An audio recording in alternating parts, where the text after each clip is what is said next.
इंधन दरवाढीच्या निषेधात ठाकरे सेनेनं अनोखं आंदोलन केलंय। संभाजीनगर पालिकेच्या सर्वसाधारण सभेला बैलगाडीतून त्यांनी एंट्री केली।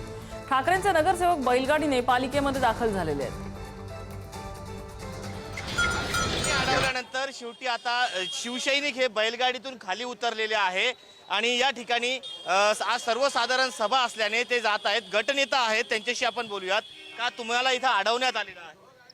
आता ही यांची हुकुमशाही दंडेलशाहीच आहे। तुम्हाला माहिती आहे हे सरकार हुकुमशाही दंडेलशाहीच करतं। इथं पण आमच्यासोबत तेच करणार आहे की ते गाड्या अडवणार आहे। आज त्यांना माहीत होतं आम्ही गाडी घेऊन येऊ लागलो तर त्यांना माहीत होतं त्यांनी रस्ता बंद करून टाकला। पण आम्ही त्यांच्या हुकुमशाहीचा पण निषेध करतो आणि शहरात कुठे पेट्रोल डिझेल मिळत नाही, सामान्य नागरिकांचे हाल होत आहे। आम्ही नागरिकांसोबत आहोत म्हणून आम्ही आंदोलन केलेलं आहे। आम्ही आपल्या यांच्या माध्यमातून दाखवतोय की हेच का मोदींचे अच्छे दिन। आज पेट्रोलसाठी डिझेलसाठी आपण बघताय किलोमीटर रांगा लागताय, रांगा लावून सुद्धा भेटत नाही। एवढं करून सुद्धा आज पोलिसांची दंडेशाही आपण इथं बघताय। पण अशा दंडेशाहीला आम्ही जुमानणार नाही। पण शेवटी आज जिबे असल्यामुळे नगरसेवकांना आज जाणं फार गरजेचं आहे, म्हणून आम्ही थोडीशी माघार घेऊन आज हे करतोय। कॅमेरा पर्सन अमोल वागुलेसह मी सचिन जिरे, पुढारी न्यूज, छत्रपती संभाजीनगर।